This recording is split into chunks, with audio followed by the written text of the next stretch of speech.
If you're elected president and you don't like the deal, you're going to scrap the deal. Now, you're going to bomb their nuclear facilities? Are you going to do that?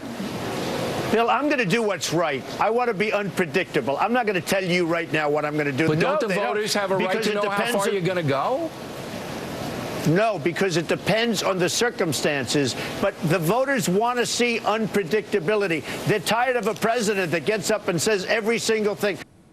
Donald Trump last night on Fox News suggesting a game of nuclear pin the tail on the donkey, saying he won't explain his Iran policies because what the voters want is someone who won't say what they're going to do. One thing almost no one predicted is that with just 27 days left until the Iowa caucuses, Donald Trump would still be hanging on to his status as GOP frontrunner, despite a steady parade of antics, insults, and what some call quasi-fascistic policy proposals, which have prompted pundits to predict over and over he would finally fade.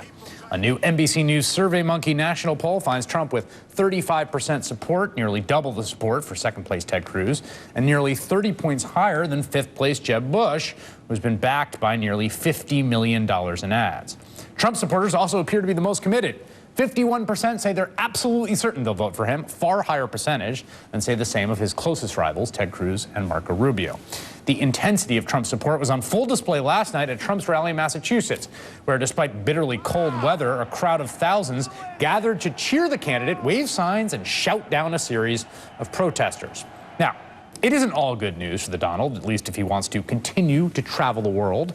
British lawmakers announced today they will debate whether to ban Trump from the UK over his comments about Muslims, after more than 500,000 people signed a petition calling for Trump to be denied entry into the country.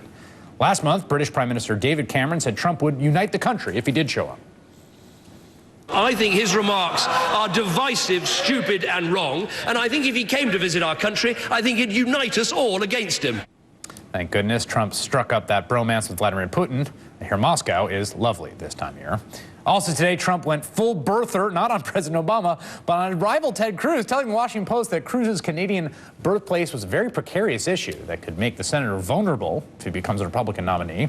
Cruz responded, and this is true, by tweeting a YouTube video of Fonzie actually jumping the shark, pop culture reference to when great things like the show Happy Days, or in this case, I guess the Trump campaign, declined in quality after a novelty stunt. And then there's former frontrunner Ben Carson, whose campaign jumped the Verrazano Bridge yesterday.